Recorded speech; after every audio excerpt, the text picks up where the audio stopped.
Hi, welcome to the RKMS podcast. This is the second in the series so far.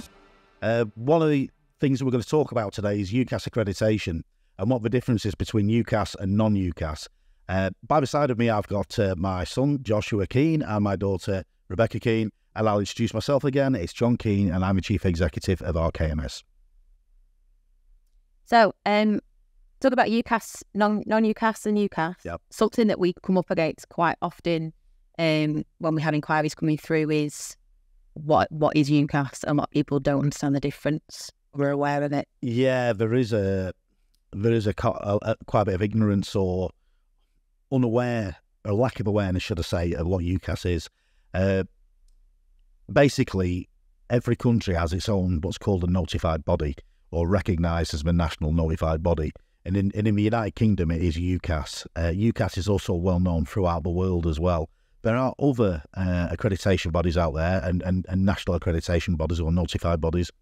And for instance, you've got ANAB in America, you've got INAB in Ireland, for instance, yeah. And then you got JASANS, which is the the Australian, New Zealand sort of body. Basically, in the United Kingdom, the government have actually issued a statement to state they only accept accredited certification from an organisation that is UKAS accredited.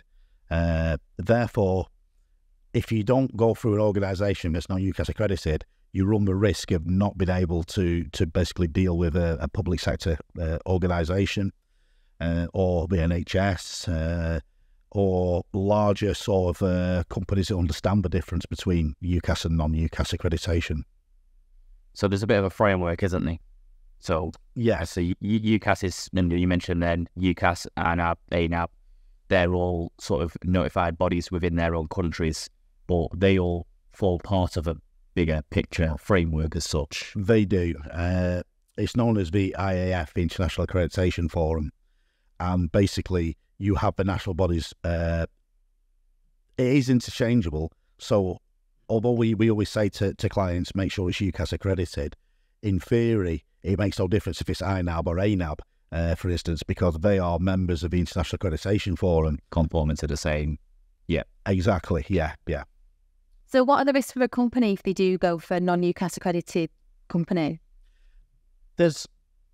In theory, they might never come across and never have a problem.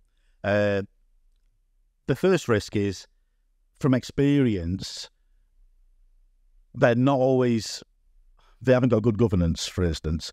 I remember many years ago when the Security Industry Association was formed, and security guards had to have the ISO 9001 as part of their licensing. I was assessing a company who'd changed from being non-UKAS, and I was going in as the UKAS accredited certification body, if you will.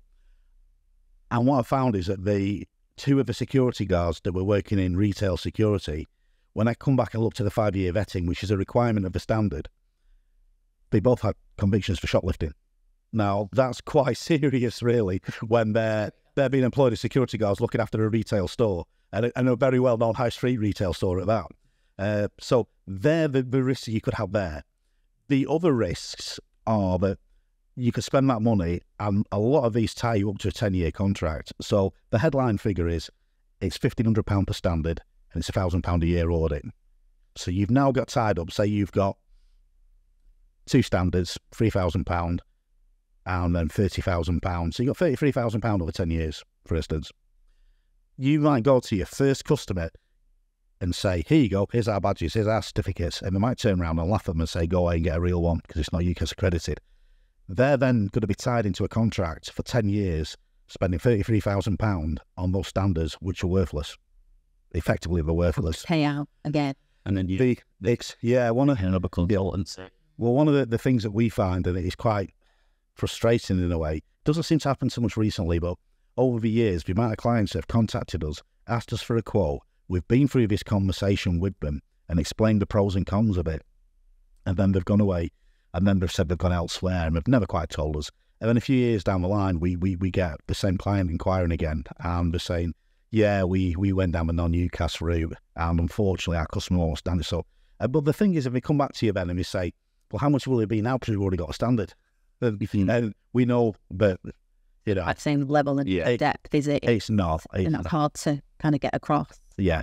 And then, you know, when you tell them they've wasted potentially £30,000, it becomes quite upsetting for them. Yeah, we have a couple that have come to us that have been tied into contracts that are having to still pay out and have still decided to go with us. And then And I think that's a good thing about us as well, as when we have those initial conversations with clients that are inquirers, we go through this with them straight away. We even say about us, like, even if you don't use us, make sure you use a consultancy and a certification body that are independent and are UKAS accredited. Yeah.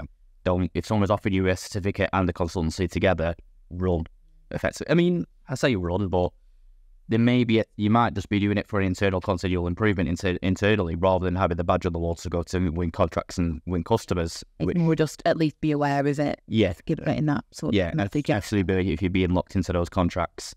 Because, I mean, I wouldn't want to run that risk of going down that route, and then 2 years, 3 years down the line, big contract comes up, maybe even a government contract, you're thinking, well, we've grown now, we want that, and you're having to pay out that contract to then enlist a consultancy like us to come in, get you up to the standard, and then to go to a certification body to be certified isn't going to be cheap. No, I mean, you can see the appeal in it. You know, they guarantee your certification within 30 days.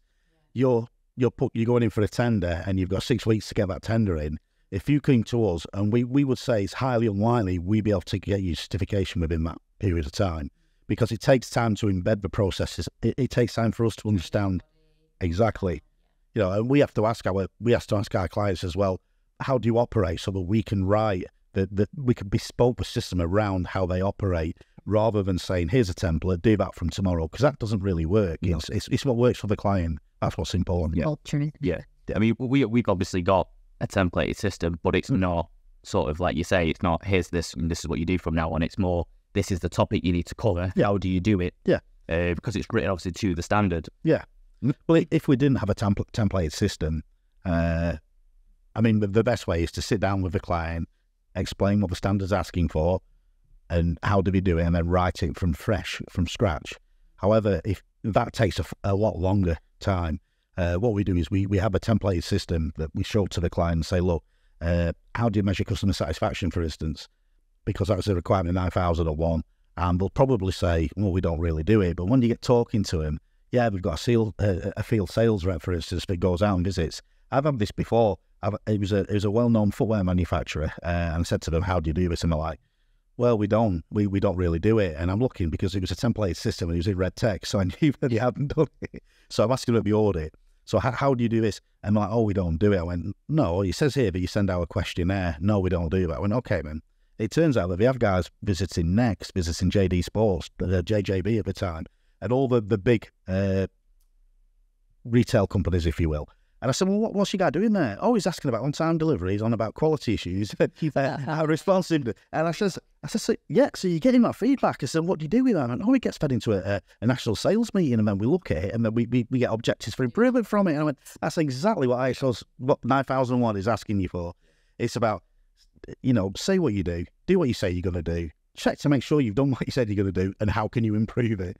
And it was when I started talking to him, like, oh yeah, the penny's dropped. I said, put that in your procedure. And we did. Everyone knows what to do. Yeah. It's not rocket science. You know, I can do it. So as far as sort of UKAS and non-UKAS go, is there a way for companies to sort of find out? Because obviously people get, yes, I can get you 9001, 40,001. What those words of UKAS, I can get you UKAS accredited. I can get you to be UKAS accredited 9001, 40,001. Is there somewhere that they can go to check these certificates to say, yes, this standard or... well, there's two things, isn't it? You can check the certificates, but you can also check an organisation certification body. If anybody's sort of looking, then they can... Yeah, the UKAS, if you're looking at a certificate, it will have a purple or a blue looking logo with a crown and a tick, and next to it, it'll have in letters, it'll say UKAS, it'll say like management systems, or if it's like for an organisation does testing, it'll say testing or inspection. So you can do that. But the other thing you can do as well is you can Google UKAS search check, and you can put the name of a company in there. It will come up, and you can put the name of a company in that search check, and it will tell you what certificates we do hold. If it doesn't come up, the chances are that it's not a UKAS it's certified. Or it might be that they just literally achieved it. Yeah, there's always that as well. Yeah, well, it's usually pretty up to date. Yeah. And then the other thing is on natural UKAS as well. So if you're looking, if an organisation is saying, yeah, we'll give you a certificate, an accredited certificate, you can go onto UKAS, and there's a section for accredited organisations, and you can search that company on there as well. And that's a list of every certification body that UKAS has accredited. Yeah, that are able. And then if you click onto it as well, they've got what they call scoping documents, where effectively it tells you what they can cover. So with certain standards like 9, 14, and so on, there's sort of subcategories underneath them. And so there may be a certain area that a certification body will be able to do 9001, but it might be a certain industry that they can't certificate in. What another industry they could. They might not be able to look at banking, for instance. They might have to do agricultural. Yeah. And again, that is the difference between UKAS and non-UKAS. As a UKAS certification body, you've got to demonstrate competence of your auditors. When they're not UKAS, they don't have that oversight. So there's no governance there. You can effectively get somebody from school, a 16-year-old, 15-year-old, go in and do an audit. There's no requirements for qualifications. There's no requirements for competence. Whereas if it's a UKAS certification, it's quite robust. There's sort of like 34 industry codes, if you will, and you have to have that sector code to be able to audit in that sector.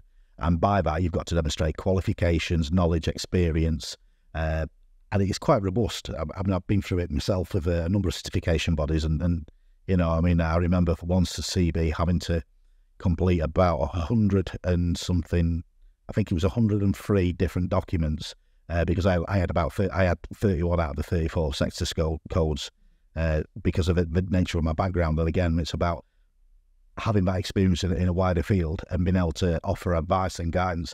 When you're doing an audit for a certification body, a third-party audit, you're not supposed to give consultancy. So you're not really supposed to give any guidance whatsoever.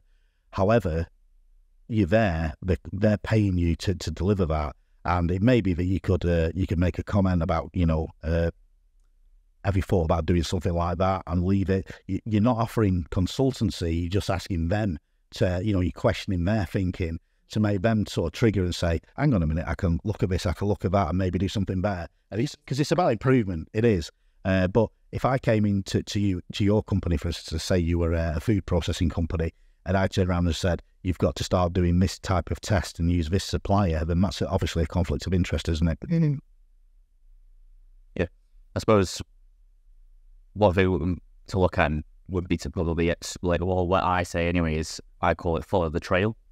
Yeah. So if you're engaging with a company, us for instance, you can, when we're turning around and saying we're going to give you accredited certification, you can go straight to UKAS, go to that search accredited organisations, type in Roads Management Services or RKMS. We will not appear on that list because we are not an accredited certification body. No, a UKAS accredited certification body.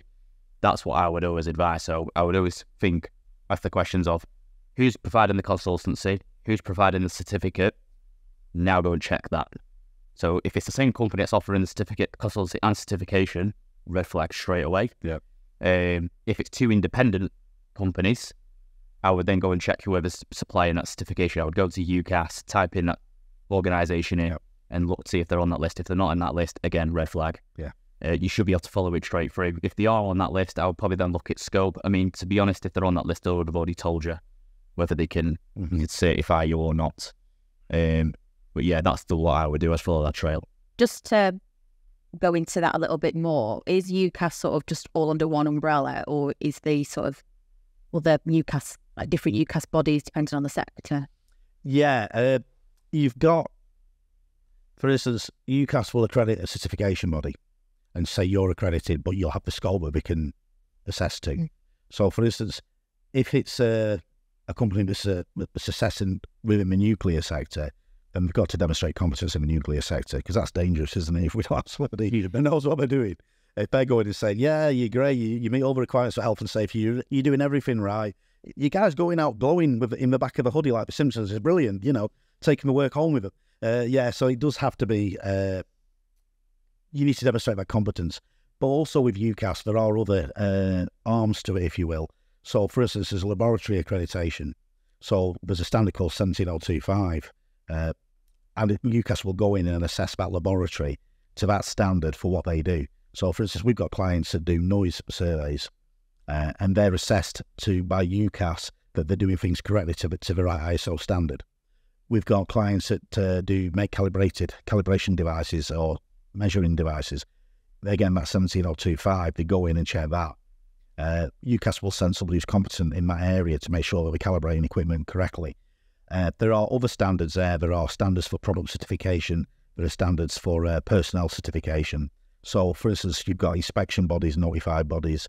An inspection body might have a standard such as ISO 17020, which basically means you're an inspection body, and you will go out and you're looking at conformity against the standard. So, for instance, one of our clients assesses fairground rides, and the inspection bodies there really need to have some sort of traceability, again, to demonstrate competence that somebody who's looking after your son's ride and welfare when we're on a theme park or a travelling fair, that they've got to have that level of credibility and confidence that they're not, bots aren't going to come loose and your 7-year-old kid's not going to go flying out of a ride and the worlds are good. And exactly. And UKAS oversee that as well. So there's like 17020, 17025. 17021 is the standard that certification bodies work to. So we've done quite a lot of work in those areas. We did quite a bit of work with the Saudi Arabian Standards Organisation during lockdown. They're looking at becoming an accreditation body themselves. So we kind of did a lot of training. We trained like 11,000 members of the civil service, if you will, in Saudi Arabia over about 12 months in standards such as 17020 or 17025. How many standards is there? Oh, that's a question. It's growing. Yeah, it's growing and growing and growing. Standard for pretty much everything these days. Yeah. I mean, the whole idea of standardisation when it first came out, back in the days, there was a standard known as BS 5750, which came out in the late 70s, and that's basically because British manufacturing was struggling. We weren't competitive. Not saying that we're not competitive these days, but we were falling well behind most Western worlds, so most Western economies, should I say. So the government formed BS 5750, and that became popular in the 1980s. And that was, the idea of that was you used to have Ford, you used to have Marks and Spencers, you'd have the Ministry of Defence visiting suppliers.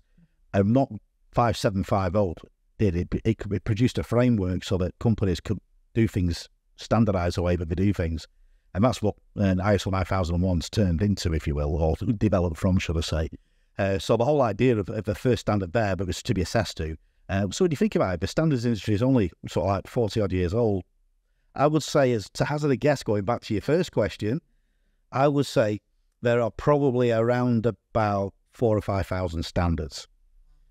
However, not all standards can be certified to. So there's a lot of guidance standards as well, isn't there? There's a lot of guidance standards. There's a lot of standards that are not UKAS adopted. So, for instance, PAS 2060 at the moment isn't adopted by UKAS. They've been running pilot schemes on there, and I believe there's one certification body that's got through that at the moment. And there's a couple that are looking to get through there. However, if you're using a certification body, the certification body we use are UKAS-Accredited. They're not UKAS-Accredited for PAS 2060, but they've applied the same level of due diligence, believe me. There's actually an ISO coming out which is going to replace the PAS 2060. So it's got to become an ISO. I'm not going to say what number that is because I'll get it wrong. It's something like 40, 68 or something like that.